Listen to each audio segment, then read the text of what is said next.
The story was all the same. There is no Japanese problem on the coast. There will be no armed uprising of Japanese. Special Investigator of the State Department, Curtis B. Munster. Yesterday, December 7th, 1941, a date which will live in infamy. The United States of America was suddenly and deliberately attacked by naval and air forces of the Empire of Japan. We interrupt this program to bring you a special news bulletin. The Japanese have attacked Pearl Harbor, Hawaii by air, President Roosevelt has just announced. The attack also... I ask that the Congress declare that since the unprovoked and dastardly attack by Japan on Sunday, December 7th, 1941, a state of war. There goes that Jap. Jap? You are Nisei, second-generation Japanese, an American citizen. You have never been to Japan and are horrified as everyone else that the Japanese bombed Pearl Harbor. The people you meet don't seem to care. To them, you are a Jap, and therefore, you are the enemy. You come home from an exhausting school day, during which all of your friends ignore you, to find men searching your house. FBI agents. They finish their search and request that your grandfather accompany them for a short time for questioning. He does not return home that night.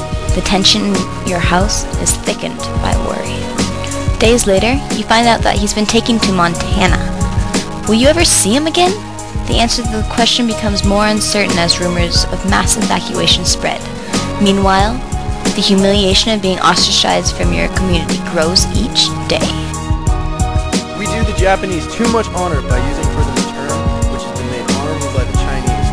Call them Japan Nazis if you please, or better still, Japarians. That puts them where they belong, in Hitler's pocket. We call them nothing that puts them in association with the honorable peoples of the yellow race. San Francisco Chronicle. Herd them up, pack them off, and give them inside room in the Badlands.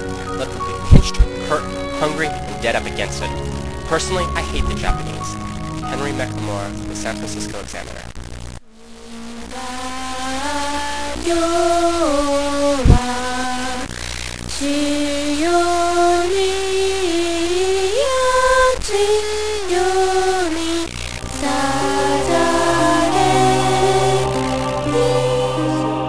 The rumors become truth as evacuation orders are posted. You are to report to a depot with only authorized belongings, bedding, and toiletries. Your family has no way to store their belongings, so they must be sold. The furniture, clothing, and even your dog must be sold. People come through offering 5 for this, or 5 for that. From today, you, your sister, and your parents are assigned a number as a family. You receive tags bearing this number to attach to your clothing.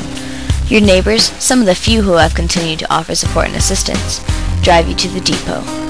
From there, you will be transported to Tanforam, an old racetrack serving as an assembly center. From then on, you'll be under armed guard, surrounded by barbed wire and watchtowers, like a prisoner. We waded in rain, through slush and mud up to our knees, only to stumble into empty horse stalls. Many an involuntary sob escaped our lips as we began our life at Tanforam. Jiura Obata. Your new home is a horse stall that is referred to as an apartment. The living conditions are nothing like they were at home. The meals are not enough to fill you, and there is little privacy.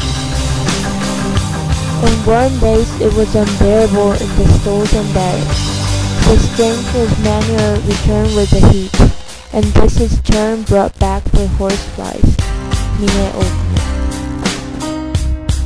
Many cases of German measles are coming into camp as new evacuees arrive. It's almost uncontrollable. Doctor said she asked for an isolation building, but none was given. Dr. Harrison of U.S. Public Health Service told the doctor, well, they all have to get measles sometime, so let them get it. Hospital report during early days at Camp Foreign. The spirit of 10,000 men, however, could not be crushed for long. Presently we made our way of life among ourselves and found a bond of attachment with everything around us.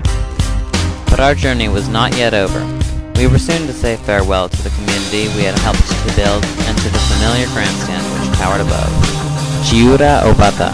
A post office, churches, and recreation centers are soon established. Soon after, classes begin for children 6 to 18 years of age.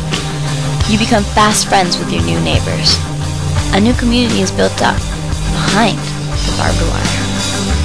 The trip was a nightmare that lasted 2 nights and a day. The train creaked with age. Many became sick and vomited.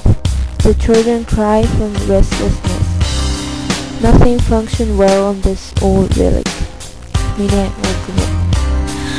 5 months of living in a horse stall passed before you were told that you would be moving to the Central Utah Relocation Center, also known as Topaz. It will take 2 uncomfortable nights and 1 long day of railroad travel on old train cars. Hello, Utah.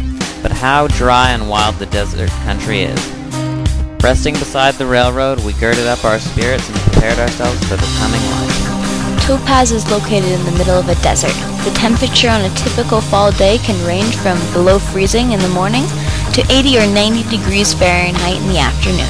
Dust storms that blow through the camp coat the unfinished, hastily constructed barracks in a layer of dust. The wind during each storm is so fierce that you think that you might be carried away as the dust stings your eyes. As time goes on, the morale of the camp slowly declines. You miss your home more and more, and you see the tension from being locked away in isolated camps eat away at people around you. Life in a relocation center is an unnatural and unmerited sort of life. Keep in mind that the evacuees are charged with nothing except having Japanese ancestors. There are approximately 40,000 young people below the age of 20 years in relocation centers. It is not the American way to have children growing up behind barbed wire and under the security of guards. Dylan Meyer, National Director of Rural Relocation. A loyalty questionnaire is distributed to everyone over the age of 17. For the male Nisei and Kibe, the questionnaire includes 2 questions that ask about the willingness to serve in the military and loyalty to the United States. For the female Nisei and Issei, it includes 2 questions that ask about the willingness to serve in the Women's Army Auxiliary Corps or the Army Nurse Corps. Each question brings insult. Every citizen in this country has a right to our basic freedoms, to justice, and to equality of opportunity, and we retain the right to lead our individual lives as we please, but we can only do so if we grant to others the freedom that we wish for ourselves. Eleanor Roosevelt. In the end, your sister gets an offer to continue her college education. She jumps at the chance to live on the outside, although she is hesitant to leave you and your parents behind. You decide it's best for her to go. You and your parents will wait behind the barbed wire.